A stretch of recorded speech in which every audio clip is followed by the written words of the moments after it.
when they started easing in September 2007, CPI, PPI were still on an upward trajectory. In fact, PPI increased that and peaked that year around 10%, and they were easing. Now they're actually still, the PPI is turning down hard and they're still tightening. So where it happens, where it goes, I don't know. But the point is, once that unemployment starts ticking up, it's almost guaranteed the recession will be starting at some point soon. And then that's the rules of long and variable lags. Just the fact that we're still talking about it a year after the most aggressive central bank hike, coordinated central bank hikes ever, is the macro. And it's the long and variable lags that are just getting started. The banking crisis is a tree in that forest. The Fed is reaching a critical point in its battle against inflation, and the next couple of months will determine whether or not it can navigate a soft landing for the U.S. economy without tipping it into a recession. In recent months, the U.S. housing market has softened significantly and manufacturing activity has dropped. In addition, the U.S. Treasury yield curve has been inverted since mid-2022, something that's historically been seen as a strong recession indicator. The New York Fed's recession model predicts a 54.5% chance of a U.S. recession sometime in the next 12 months. So far, the most convincing argument a soft landing may still be possible has been the resilience of the U.S. labor market. The Labor Department reported the U.S. economy added 311,000 jobs in February, widely exceeding economists' expectations. The unemployment rate rose a bit to 3.6%, but that's still down from 3.8% a year ago. In this video, Mike McGlone, senior commodities strategist for Bloomberg Intelligence, a unique research platform that provides context on industries, companies, and government policy, talks about deflation, enduring recession, labor market, and economic reset. McGlone also specializes in the broad investable commodity markets. We would now get into this expository video about the current state of the market according to the macro outlook of Mike McGlone. As you watch, make sure to hit the like button, subscribe, and drop your comments below. Enjoy. It's a good thing about markets. We have both sides of markets, but let's look at what produced the inflation and is it enduring? The answer is no. What produced the inflation we have right now is the biggest pump in liquidity in the history of mankind that's dumping the most rapid pace I've ever seen. You look at things like money supply, bank deposits. We're actually having a bank run at the moment. Bank deposits are running negative 2 to 3%, just like money supply on a year-over-year basis. So that's liquidity dumping, and that's a classic measure of economic cycles. You have all big booms in history come in the back of excessive liquidity, and all busts come as they contract. We're in that middle of that contracting stage right now. What just happened yesterday was OPEC cutting is almost the best sign ever of a good bear market when OPEC cuts their supply, because they're panicking, and they have to, because they see the potential for demand contracting. What does it do in the meantime? As our economist Anna Wong at Bloomberg Intelligence pointed out, well, we were clearly calling for a recession in Q3. That might pull forward a little bit. We're clearly calling for inflation and the Fed to continue tighten. That might heighten the Fed's accelerate inflation. It helps and it alleviates the ability for plunging commodities to help reset the market. So that's one little factor. But the macro is what I pointed out. This is the biggest one, I think, in our lifetimes, and it's just getting started. And I'll end with this. The key thing I like to point out is we are at a stage right now, typically the Bloomberg Commodity Index on a 12-month basis is down 20%. Yeah, it's bounced a little bit yesterday and recently, but we've never had a period like that with the Fed when they were tightening, and the Fed and central banks are still tightening. That is part of that pendulum, and it's probably going to swing down hard in Q2 and the rest of the year. It's just everything's lined up to the foundation for this to get much worse. Now, the thing is, you got to be careful being a weenie for the teeny, trading for the little short-term moves. Now, we've had a bounce in the stock market. We've had a bounce in cryptos. We've had a bounce in copper. And they all bounced on this potential thing, oh, maybe it's over. It's a soft landing. It'll be fine. The Fed's going to start easing. And I think it's very unlikely for the Fed to ease until risk assets drop to a new lower plateau. So the number one risk factor, I think, right now is I fully expect the S&P 500 to do what normally happens in U.S. recession, which hasn't even started yet, drop 50% during the last two recessions, peak to trough. That means it gets closer to 3,000 than the current price around 4,000, and I'll rope in copper on that. I overlay the S&P 500 with copper. You just divide the S&P 500 by 1,000. It's the exact same price as the dollar per pound price of copper, around 4, and I fully expect that to head towards 3. And a key thing that's pointing that way are the U.S. bond market. You look at just the 2-year note, it's at 4%. Fed funds are on 5%. That's an inverted curve. You look at the bond, the long bond, the 10-year notes. At the time we're speaking, it's 3 I'm sorry, 3.43. The low for the year is around 3, just below that. It's almost at a new low yield for the year. That's the bond market saying we're heading towards recession. The stock market hasn't figured it out yet. There's a wonderful thing about statistics and using history. Oftentimes, human beings use it for comfort when they shouldn't be. Like the key quote. Well, no, I mean, that's a good one. The key quote during the massive run up in real estate Yeah. prices to the peak in 2006 was, "Oh, we never had an annual year of decline in real estate value." I'm like, well, we're going to have one because they went up so fast, they're going to go down just as fast. Now, that happened. And even Greenspan, Chairman Greenspan at the time, testified against it. So the key thing is what's missing from that analysis.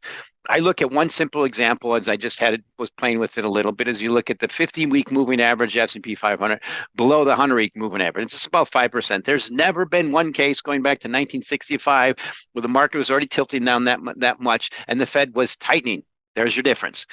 Typically, what happens, the last time we had a tilt like this anywhere near it, the Fed started easing aggressively. And that's what's changed in history. That's what's changed with COVID. The Fed and all markets learn the lessons of too much liquidity and inflation.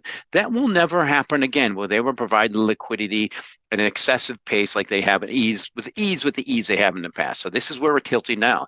Cutting back lower, Fed still tightening as markets, yes, we've had this bounce. So that's the difference. We will not get that easing until the whites of the eyes of a clear recession. McGlone makes a comparison between the 1929 crisis and what we are experiencing now. He further explains the deflationary indicators and points out that deflation is a must during a recession, and the probability of deflation is very high since 1982, referring to the yield curve as an indicator.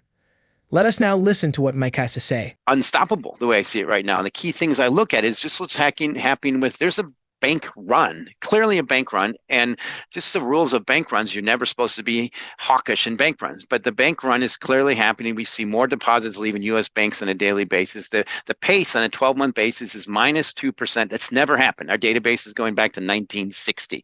It's always been positive.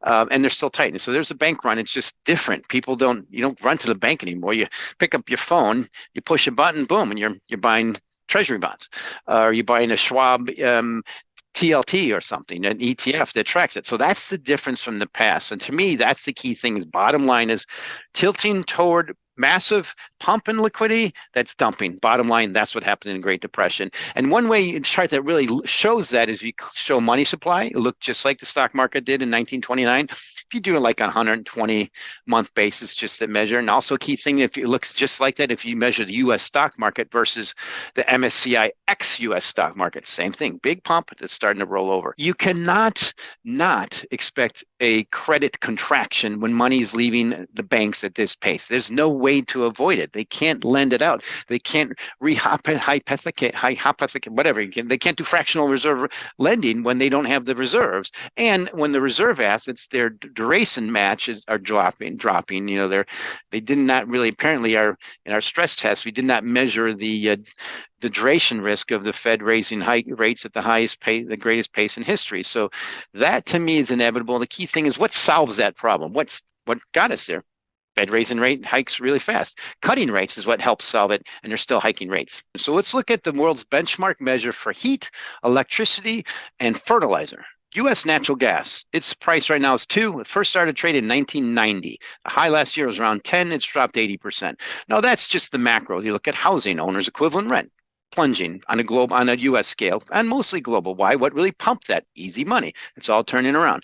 Part of what pumped it also was stock asset values. I mean, it's the classic case of the wealth effect. It's completely reversing, and it's the stated goal of the Federal Reserve to reduce this. So I think we're going to have deflation in everything, but that's what happens normally in recessions, which is this typical case. If you look at the yield curve, the probability of a recession is the highest since 1982, and you get deflation and of all assets, most particularly probably not bonds, treasury bonds, and high value bonds, and probably not gold, which I fully expect to continue to break out, and potentially Bitcoin. But the whole thing is just simply right now we're in a process of reverting one of the biggest pumps in liquidity and asset prices ever, which means deflation. And it could forward-looking indications are those. We've seen what's happening in housing, it's peaked. We've seen it happening with mortgage applications, things like new homes under construction turning over, home sales going down. I mentioned mortgage applications, but one of the key leading indicators is commodities. Lumber's collapsed. crude oil's collapsed. Crude oil's down 19% on a one-year basis, and gold is one of the only few commodities that's still up on a 12-month basis, a one-year basis. And I think that trend is continue. Deflating crude oil, which on the price on the screen is the same as first traded in 2007 or so. If you compare that to money supply and GDP, that's clearly deflation. But you look at the price of gold, the end of the quarter was the highest price ever. Those are trends. Deflating crude oil and fossil fuels, inflating, partially fueling inflating gold, I think are just getting started. And I don't really see a significant end to that until you have a elongated period and lag from significant Federal Reserve easing. That's usually how it works. A sudden and mostly unexpected bank crisis took the S&P 500 on a volatile ride in March, completely shifting the market outlook for interest rates along the way. The benchmark index was gaining ground in the first days of March until the collapse of Silicon Valley Bank sent global markets into a minor panic.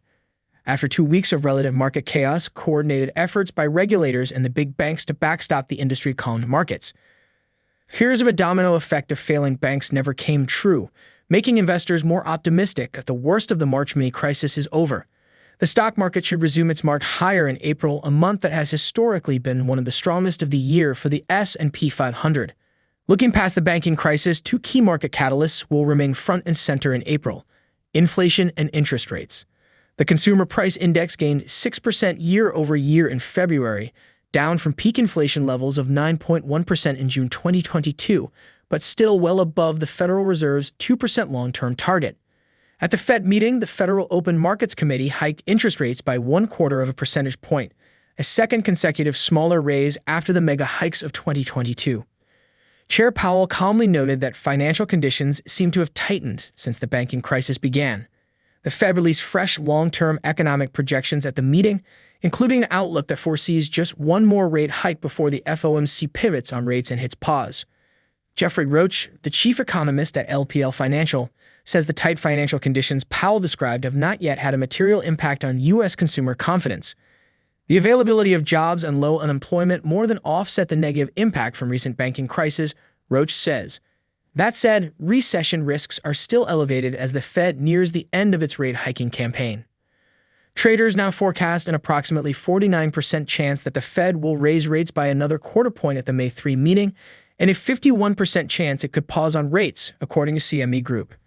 Bank of America economist Ethan Harris is still expecting one more rate hike in May, and then no rate cuts until 2024. We are now in the last month of the first quarter, and the pressure on the Fed is at its peak, coupled with the various drama going on in the cryptocurrency industry as well. Analysts expect the worst. Investors are confused about what to do, and the common person is struggling to survive the harsh economic weather. What do you think April has for the financial world? Let us know your thoughts in the comment section below. Also remember to give us a like, subscribe, and turn on notifications. Thanks for watching.